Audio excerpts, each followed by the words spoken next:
Hey guys, happy 2026. How's the start of your year been? For me it's absolutely freezing because we currently have no heating. It's decided to stop working in January. I've just come back up for New Year's, see my friends in Edinburgh.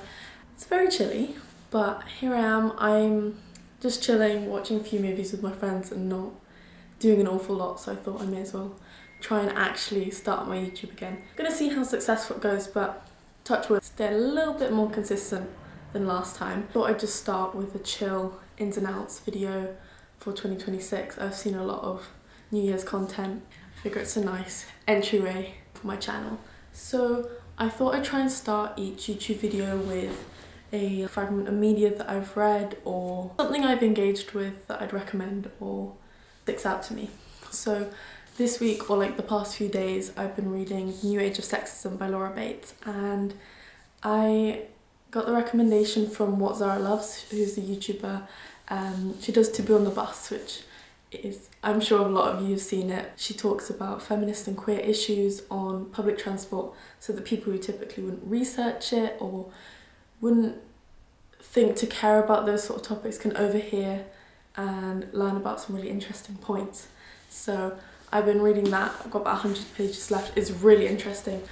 It's very dark. I wouldn't say it's a nighttime read. It's very depressing, but it is really interesting. And one of my ends this year is reading more non-fiction and educating myself a little bit more. So it's would recommend it. I also got myself a library card, so I have no excuse not to borrow some new books now. I want to be a little bit more financially literate this year. I don't know anything about like investing, or my brother keeps talking about premium bonds, so I need to actually do some research in that if it's something I want to do. But me and my family have been watching University Challenge, and my brother and my dad always seem to get like 15 points, like they're really good at it. And me and my mum sort of lag behind, so I need to educate myself on like geography, history and politics, because it's something that I've always, that I've never really researched enough, because I feel like sometimes I live in a bit of a bubble, and I think probably a lot of people watching this as well, would only get their news from social media or unreliable sources. So making sure everything you're reading is reliable, or even if you see it on an unreliable source, it's actually doing your own research and making sure that what they're saying matches up before you go around telling your friends, oh, I saw this TikTok where they said this, and it turns out that they've just picked one little statistic out of a whole study. But on my end is to read more essays, like Substacks. I never got into Substack, but a lot of people that I watch on YouTube who do video essays write Substack, so I think maybe I'll start by reading theirs and people I already engage with their media. But if you have any recommendations for Substacks, pop them down below, because I really do want to get into that. An in is to watch more classic films and like indie animations that have won awards or been nominated for different creative reasons, like know the directors, know the references. Another thing that's in, I'm gonna say, is like what do people call it? Like body doubling. When you've got a friend that you do something with, you're more likely to go and do it. Like this afternoon, me and my friends are gonna go learn how to use our cameras, because my friend has one from her dad that she needs to learn how to use, and I bought this nice new one. If you can tell, I'm on it. Hopefully it's doing what it's supposed to be doing. I want to learn how to use it properly, so doing it with a friend is in. It's always easier to get into something if you've already made the commitment with your friend, and that goes, I do climbing and I do that with a friend as well. We both pay for the membership, and it just means I'm more likely to actually go, because one of my goals this year is just go exercising more regularly, because it's something, anyone that knows me in my personal life knows it's not something that I particularly like doing, and I finally found a sport that I enjoy, so I need to fortify that, and one way that that's going to actually happen is by going with friends, going with society, so go with the mountaineering society at uni, and anything that will get that, anything that brings a little bit of community is more likely to get you to actually do something. Another in for me is doing more things like daytime things with my friends, so we're often likely to like go out or something, but I think all of my friends are sort of a little bit bored, or not bored, but we want to do a few more daytime things. We've been going to charity shops together. Obviously there's a lot of just like chill time right now because it's the first week of January and our class is starting about a week, so we've got a bit of time where we're just chilling. We've been watching the Hunger Games trilogy and just having a nice cozy time. Another in I'm gonna say is going for like casual pints instead of going out clubbing. I like clubbing sometimes, but for the most part I get quite overwhelmed. Next up, I want to do more tactile hobbies. I already do quite a bit of this. I can show you. I've been knitting recently, and that's what we've got. I'm making the Sophie scarf by Petite Knits, so it's quite good for me learning how to do increases and decreases, which I've never done that much before. And it's not perfect, it's actually quite lumpy, but out is perfectionism. We're just gonna roll with it. When I block it and stretch it out, hopefully, fingers crossed, you won't be able to tell, but if not, I'll just know it's the start of my knitting process.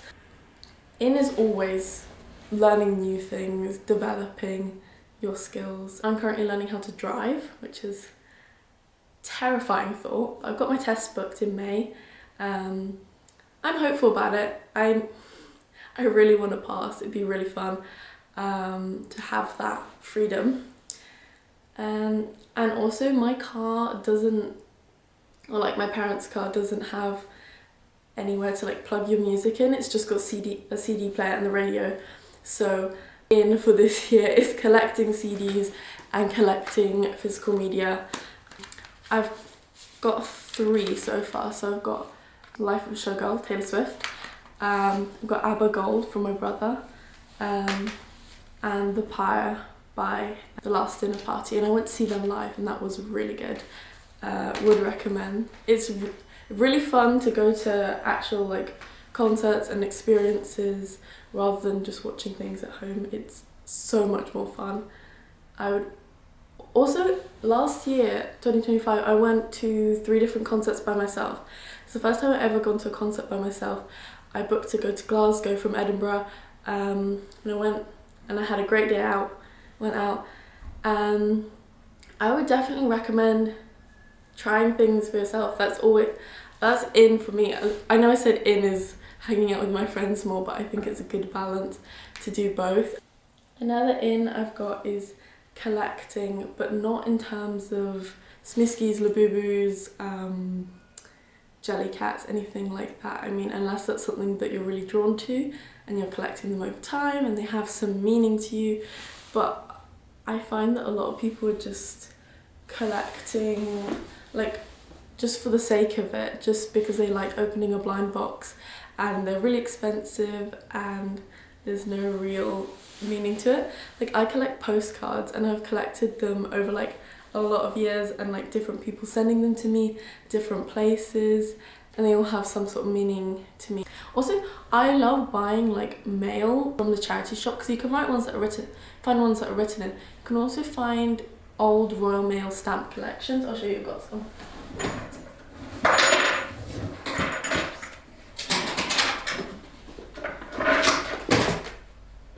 Crashed my watch. I've got one with Charles Darwin. I've got a little Christmas one there. But yeah, the Royal Mail used to do these stamp collections, and they don't anymore, sadly. But they send them out, and they all have a different theme by a different illustrator. And you can find them in most charity shops for about £1, and I just really like collecting them. I pick out ones that maybe have some meaning to me or just I'm drawn to. Also, in this box that I've been rooting through, it's just all my like journaling supplies, and all of it is either like thrifted magazine scraps or like even free magazines, because my mum's friends will like give her their old magazines that they've used so that she can then read them, and then I can use them for collage. So completely free. You can ask people for things like that they're not going to use anymore. And and then I just use it for my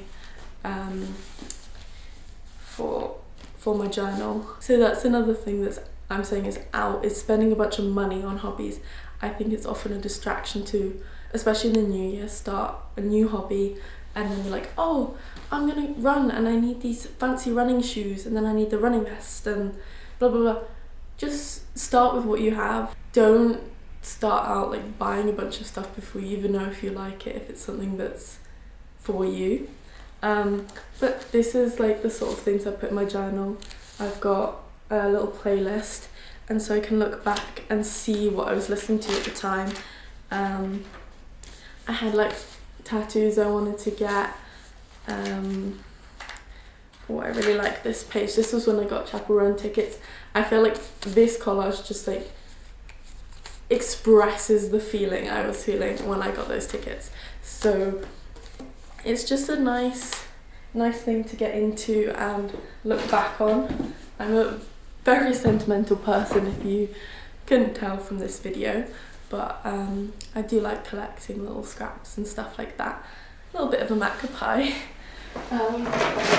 I also want my tactile hobbies to extend to my degree, so I'm doing animation and I want to start doing more stop motion. So I did get some wire and this clay,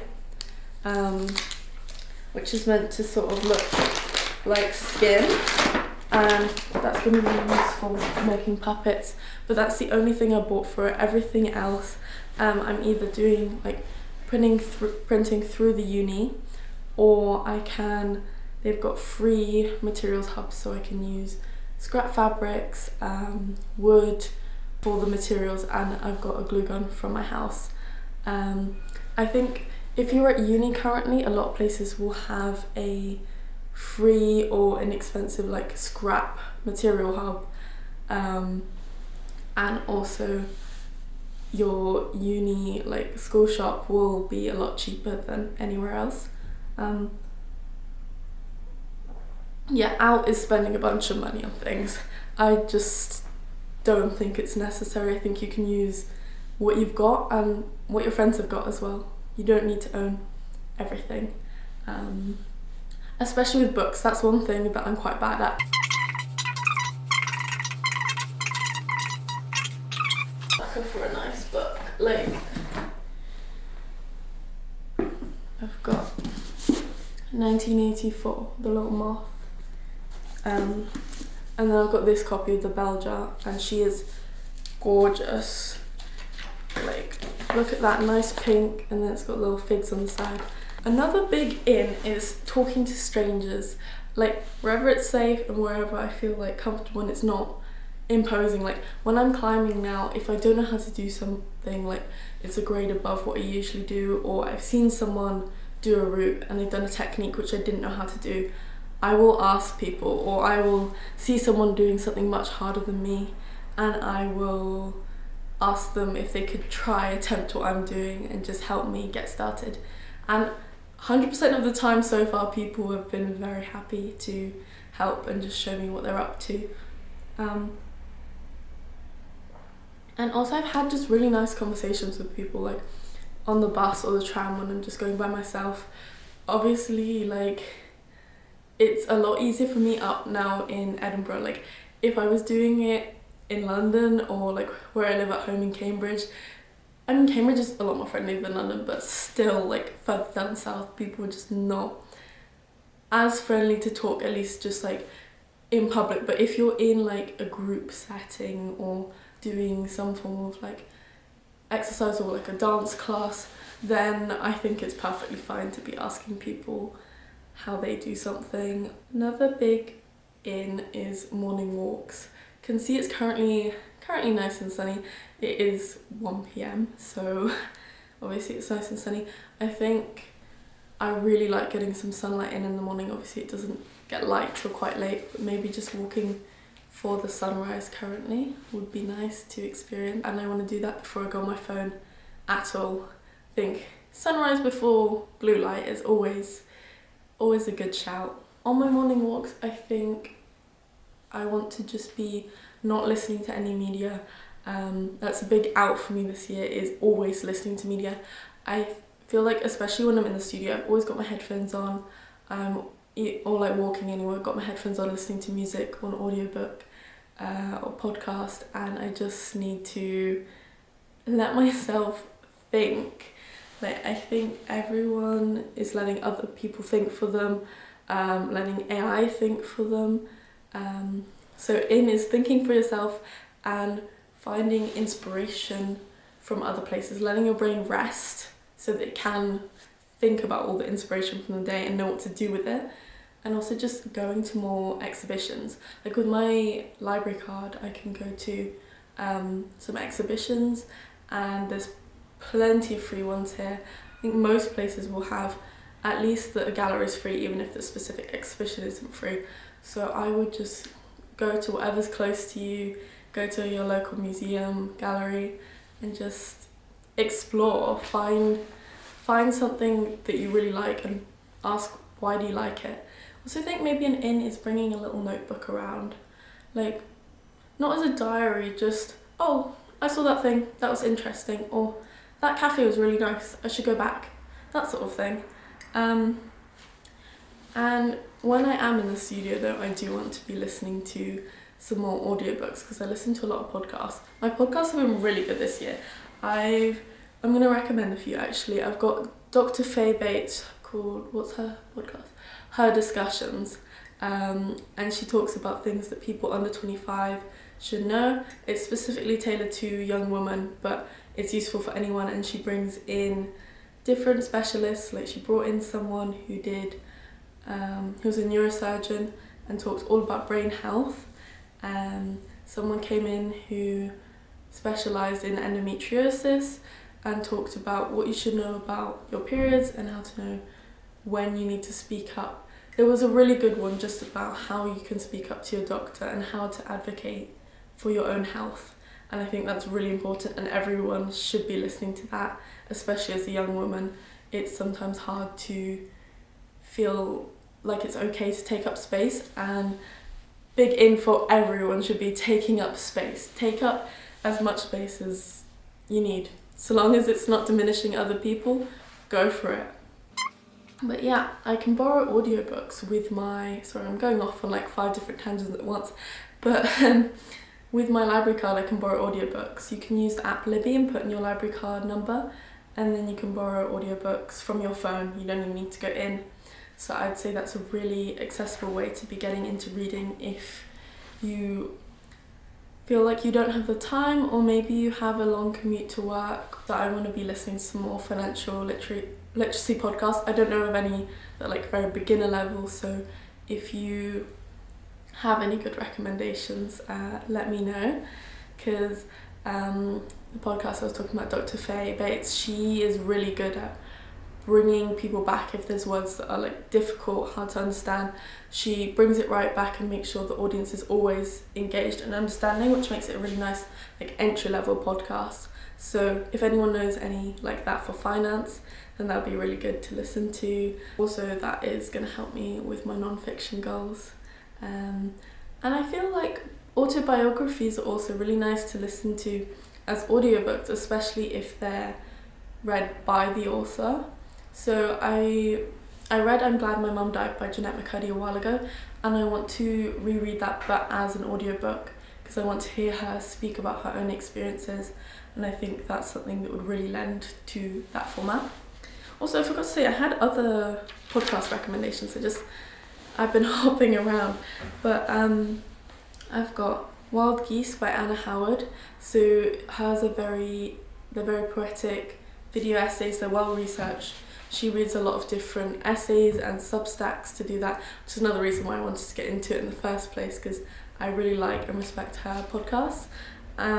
Also got Voice Notes by Jordan Teresa, and they're often like pop culture moments or women's rights issues, and it's a very yappy podcast, so about an hour long. She talks for the first half just about her life, what she's wearing, things like that.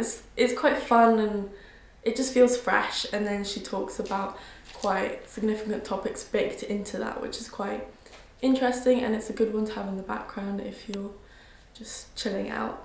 And I've got How to Fail by Elizabeth Day. I think this is my most listened to podcast this year. I think on my Spotify Wrapped I had like 2.5 thousand minutes on podcasts, and I love Elizabeth Day's podcast. It's all about, she interviews really famous celebrities. It's often actors but not always, and she gets them to say their like 3 biggest failures or 3 like significant failures, and not necessarily how they overcame them, but they're all super successful now, so it's very interesting to see how they've got there. And it also, the way she interviews makes it feel very candid and makes me realise that these celebrities are also normal people, and it makes me just see them a lot more human and connect with them a lot more, which maybe sounds really dumb, but sometimes I think a lot of us are in a habit of this, of seeing celebrities as sort of otherworldly or just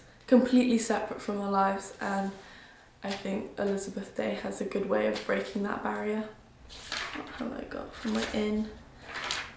I've got an in of building stuff up over time instead of just getting everything all at once. So like currently I've got 2 tattoos that I got over a year ago, and I'm just waiting until I can think of the perfect one to get next. I think good things come with time, and I've seen a lot of people just looking on Pinterest and getting a bunch of them all at once from the same artist or just in the same span of time, and they don't really mean anything, and they're just, in for me is just doing things with more intentionality. What have I got? I've got another in is going to more markets. That's a fun one.